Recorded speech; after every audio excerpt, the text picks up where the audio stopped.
OK. C'est un exemple, admettons que je voudrais faire un service euh, d'aide aux clients, un chatbot, ça veut dire par un AI ou intelligence artificielle pour aider les clients aux questions. Donc, il n'y aurait aucun employé, puis ça répondrait aux questions, un peu comme le chat dans Messenger, dans Facebook, par exemple. Mettons que tu as un magasin en ligne, puis tu as un chat en bas comme le Messenger, mais ça serait un chatbot, une intelligence artificielle qui répondrait aux clients. Donc, je pourrais dire, je sais pas moi.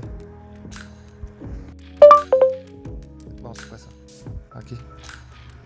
Merde, il faudrait que je l'écrive. Parce que normalement, je le dis parce que j'ai ça l'écrire.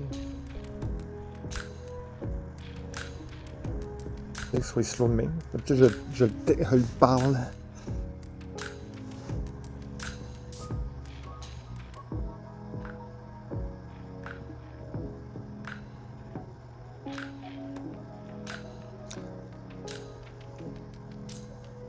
Bon, pour créer un chatbot GPT, bon, définir les objectifs, créer un schéma de conversation, entraîner un modèle de langage, intégrer le modèle formé, tester et améliorer le chatbot. Il est important de noter que la création d'un chatbot efficace nécessite une connaissance approfondie de la programmation et des techniques d'IA.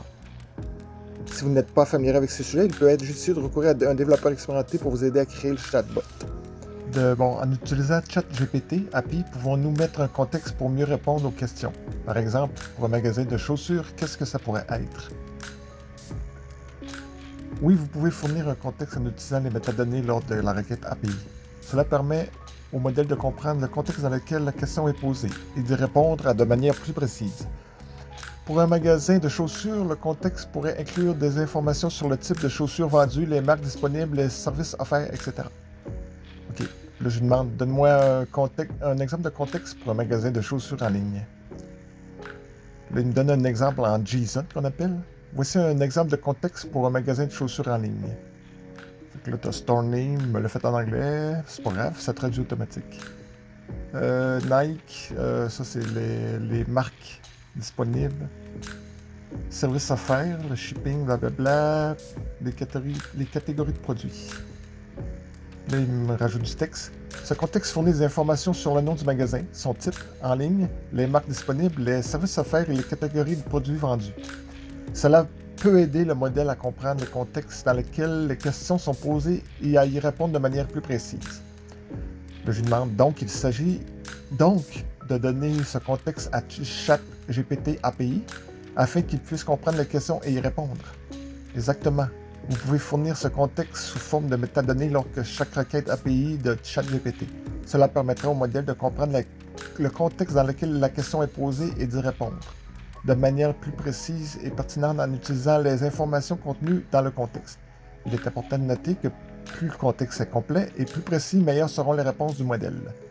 Donc, par exemple, dans ce contexte, si je demanderais « Quelles sont les marques disponibles ?» Il me répond « Dans ce contexte spécifique, la réponse serait « Les marques disponibles sont Nike, Adidas, Puma et Reebok. Le modèle utiliserait les informations fournies dans le contexte, telles que Brand Available. Pour formuler sa réponse, cela montre comment le contexte peut aider le modèle à comprendre la question et à y répondre de manière plus précise. On continue le jeu, je vous ai dit ça, on continue le jeu, est-ce que vous offrez la livraison? Oui, d'après le contexte fourni, Online Shoe Store offre un service de livraison gratuite. Cette information est incluse dans le champ Service Offered du contexte qui indique Free Shipping comme l'un des services proposés. Là, je vous demande, ajoute un numéro de téléphone, j'écris n'importe quoi. Dans le contexte, écris le numéro de façon lisible pour un humain. Vous pouvez ajouter un numéro de téléphone ou ajouter un champ supplémentaire au contexte comme ceci.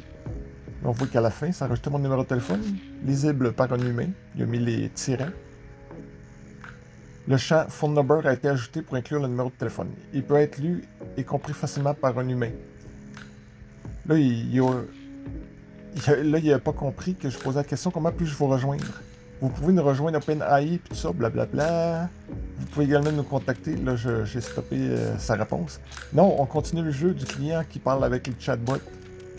Là, il est assez wise pour comprendre de quoi je parle. Ok, d'accord, pour rester dans le contexte du magasin de chaussures en ligne, Le client peut nous contacter en utilisant les options de support indiquées dans le contexte. Selon le contexte, le client peut nous contacter en utilisant Live Chat Support ou en appelant le numéro de téléphone que j'ai écrit au hasard. C'est vraiment assez capoté. Fait que ça, je cherchais des idées pour faire une entreprise ou quelque chose avec Chat GPT. Ça pourrait être un service de chat pour les e-commerce, mettons. Ça serait un exemple que ça serait assez facile à créer.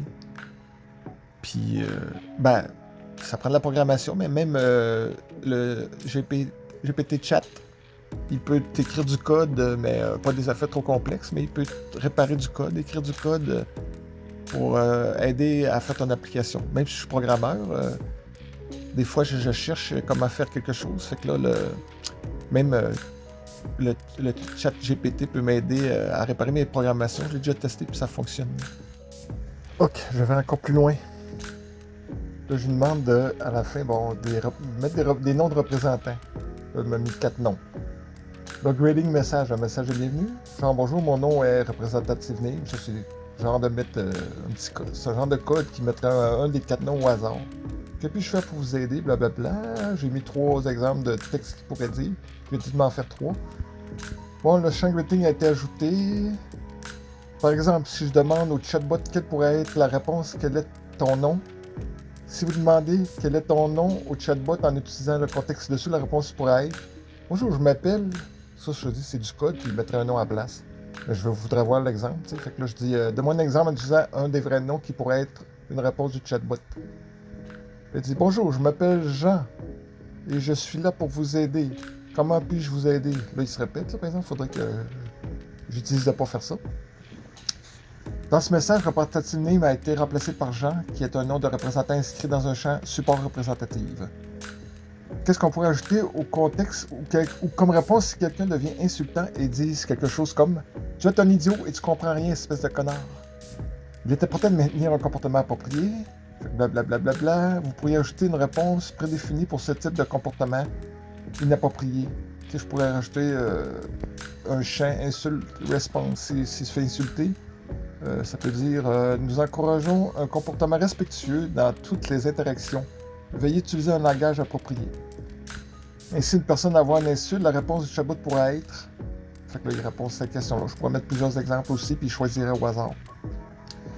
Pourrais-tu m'écrire un code JavaScript et acheter, mais pour faire. Je sais pas, ça a mal écrit à patente, là. Je voulais qu'il m'écrive un code en HTML et en JavaScript pour faire fonctionner tout ça.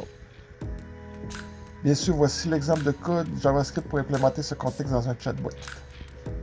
Là, il refait le contexte avec les infos. Là, il fait le code pour écrire un code. Notez que le code n'implémente qu'une partie de ce qui pourrait être nécessaire pour un chatbot. Il pourrait être nécessaire d'ajouter plus de logique pour prendre en charge d'autres types de questions et de comportements d'utilisateur. Ça, c'est sûr. Je dirais... Écris-moi la partie HTML du chat. Voici un exemple de code HTML pour un chat simple. Chatbot. Là, c'est le style, le look qu'il peut avoir. Le output. Chat input.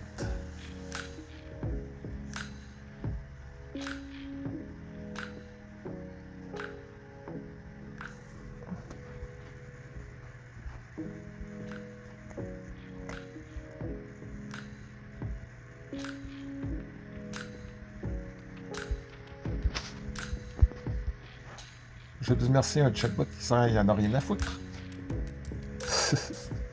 Rien, n'hésitez pas à me poser d'autres questions.